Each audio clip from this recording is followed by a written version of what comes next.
Breaking news on your Central Coast news source. Evacuations tonight in Palo, Colorado, and one home destroyed as the Soberanes Fire continues to grow inside Garrapata State Park. Thanks for being with us. I'm Spencer Washburn. And I'm Amanda Gomez. The fire exploded to more than 900 acres and has caused crews to shut down the area south of Carmel through the weekend. Now the Monterey County Sheriff's Office is evacuating people to Carmel Middle School, and that's where KION's Monica Hawkes is live for us tonight. Monica? Yeah, guys, an evacuation center has been set up here at Carmel Middle School. Right now, it's being run by the Red Cross and the Monterey County Office of Emergency Services. Now, volunteers are here getting set up, and right now it's unclear what kind of materials they'll be bringing in, as they don't know how many people will be showing up tonight. Garrapata State Park is closed this weekend while firefighters try to put out a large wildfire. It's really hard work. It's a long hike into the fire. It's steep and it's warming up. CAL FIRE says the fire has been hard on resources. There's about 150 firefighters, and because of the rough terrain, some have to be flown in. When we're doing that, that takes the helicopters off the water dropping capabilities and it moves them into shuttle, so we're not putting water in the fire. And since the engines can't get to or drive to it, we're not able to get a lot of water on the fire. The fire started just before 9 Friday morning south of Carmel Highlands, and the cause is still unknown. There were a handful of hikers in. They were safely made it out. All people and all the public's been accounted for, or as far as we know, there are no other hikers in the park. State park officials say the fire is about 2 miles inland from Highway 1, and with the fire still burning, it's unclear when the park will reopen. We're going to be here and making sure no other visitors get in on these trails until CAL FIRE gives us the all clear. It's an uneasy feeling not being able to contain a fire right away. The longer it goes along, the more worried we get being able to contain this fire. Yeah, that's exactly what CAL FIRE has been worried about all year when we talk about being in a severe drought and having these dry conditions. Now, I spoke with the CAL FIRE supervisor just moments ago, and he told me as far as he knows, one home has already been destroyed. Back to you guys. All right, thank you, Monica. So what kind of conditions will firefighters face tomorrow? For more on that, let's bring in Chief Meteorologist Dan Cianca. Yeah, Amanda, let's look at some of the ingredients that we talk about for fire dangers, and there are several that make things obviously worse for firefighters. The first one is drought and dry vegetation. That is certainly an issue along the Big Sur coast. While we did see some improvement in the drought in some areas of our coverage area over the past year, we're still in a drought. All of us are. So that is an issue. How about occasional gusty winds? That's going to be an issue tomorrow as well. Low humidity, well, along the water it's not too bad, but once you start moving inland, that humidity drops off pretty quickly. And high temperatures, well, some of the areas that the fire will be burning tomorrow will be in the 90s tomorrow afternoon. Now, I do want to focus on the wind, because that's going to be a big issue. Let's look at our futurecast wind into tomorrow. Notice we don't really have, we have the scale right here on the top of the screen. You can actually see some of the higher wind amounts showing up right here along the coast. Some of the yellows, the oranges, this is about where the fire is. And we're talking up to maybe 30 miles per hour tomorrow. So that's not good. We don't want to see the wind, because wind does not help the situation for firefighters. In fact, it makes things a lot worse. And in fact, it's going to be so windy tomorrow. There is a gale warning along the coast. Now, this affects mostly over the water areas, but just to show you what we could be talking about wind-wise, over the waters, we could see gusts up to 50 miles per hour tomorrow. So wind will definitely be a factor in fighting this fire tomorrow, and it could make things worse. Back to you guys. All right, thank you, Dan. We'll continue to update people as we learn more, of course.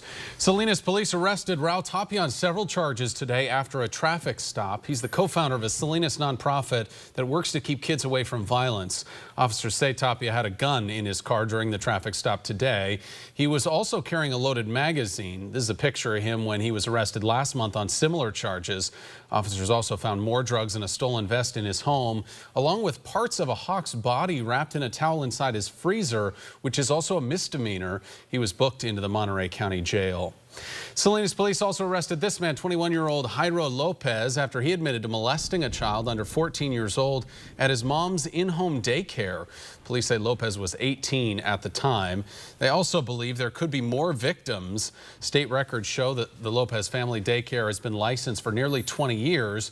The Department of Social Services tells KION in 2012 it received 2 minor citations. Sometimes once a year, licensing will come and do a visit, an unexpected visit. You know, they don't make appointments, and they'll go over the house and they'll go over the children's files.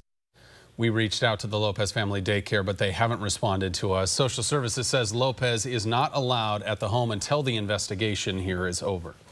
Now to this developing story. Germany on lockdown tonight after a shooting spree near a busy mall left at least 9 people dead and several more hurt. Authorities say the suspect is an 18-year-old German-Iranian man who committed suicide.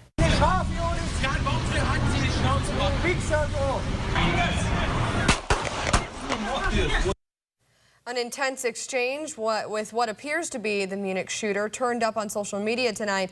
The suspected attacker seems to insult Turks and other foreigners throughout the exchange. One witness said at one point the gunman targeted children. But he's still killing the children. They make nothing. The children were sitting to eat. President Obama condemned this attack. The shooting is the latest in a series of recent tragedies in Europe. Last week, 84 people were killed in Nice, France, when a man ran a truck through a celebration for Bastille Day.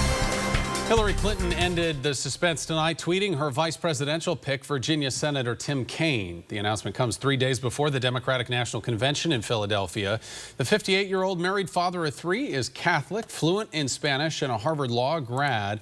He previously served as Richmond's mayor, lieutenant governor, and governor of Virginia. He's never lost an election. He was a world-class mayor, governor, and senator.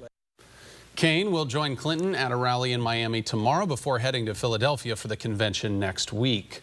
The Republicans just wrapped up their convention, and Monterey County party leaders are calling it a success.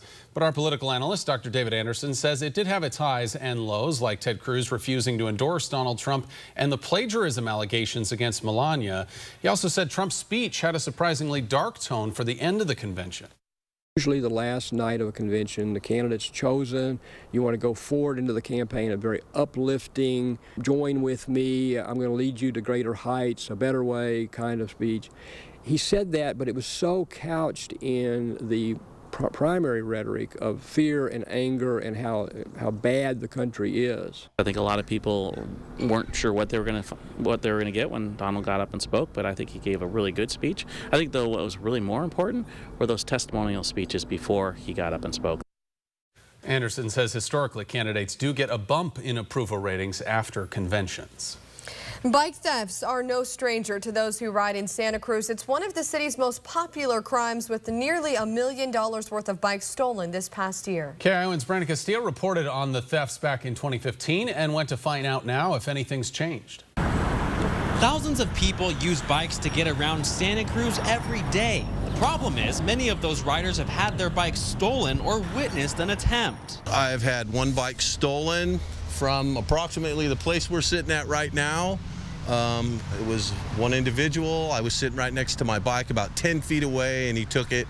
I chased him down, knocked him down, and got the bike back. So far this year, there have been 155 bike thefts worth an estimated $300,000. Police expect that number to surpass the 402 bikes stolen in 2014 and 479 in 2015. Danielle Crane says she's afraid to invest in a bike because of the ongoing problem. I don't want to put a lot of money into buying a bike just to have it stolen, and the hassle of having to lock it up in a special way to get each tire and the frame, and it's more hassle than it feels like it's worth. And here's an example of someone afraid their bike's going to get stolen. They've taken off the front tire, their bike seat, and they've tied that all to the back of the bike, hoping when they come back it's still here. But sometimes bike owners will just find pieces of their bike as thieves part out the rest for profit. Come across abandoned or bicycles that we really question the ownership of daily. Santa Cruz police say they recover up to 600 bikes a year, and 90% of them are unregistered. We're really excited to launch this online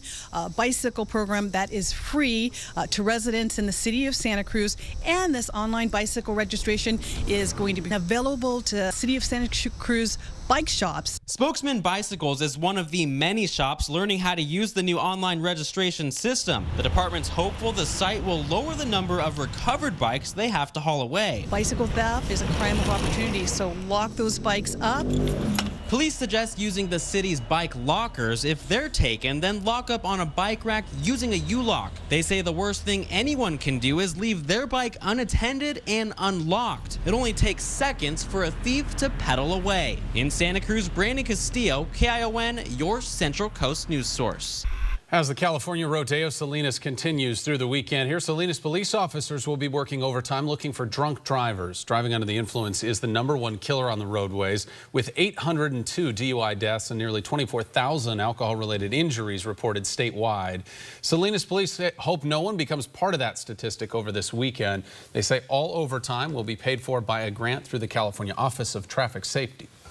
A major decision in a battle between the city of Pacific Grove and a family with a pet pot-belly pig. The city says the pig has to go. Bruiser is 3 years old and has been with the Haynes family since he was born. The family says their neighbor began complaining about their pig in December. The neighbor called the city about 2 years ago asking if the pig was legal. That prompted the first visit from animal control. The family then agreed to make some changes to their yard in order to keep the pig. We obtained several emails where they were communicating back and forth, the city staff, city manager included. Back in December, they said, we've approved this pig, but we really hope they just get rid of it. This matter is not so much about whether the animal was permitted or not. It was about the violation of the municipal code, which pertained to the accumulation of excrement and the offensive odor on a neighboring property owner. The city voted yesterday. The Haynes family has 30 days to get rid of Bruiser and has to pay the city nearly $500 in administrative costs. The family says it's appealing that decision. It's a great time to see whales out on the Monterey Bay, and that's all thanks to the wind. Whale experts say blue and humpback whales love eating krill, and right now there's a whole lot of it out in the bay because of strong winds, but the same wind that's bringing the krill in has a downside. Excuse me, it's also forcing some afternoon whale watching trips to be canceled, so your best bet is in the morning. Dan's got a look at your weekend forecast coming up next. Plus, we take a look at what's behind green beaches along the Monterey Peninsula. And later, a Colorado town tests positive for marijuana in the water, why it's being treated as a crime scene.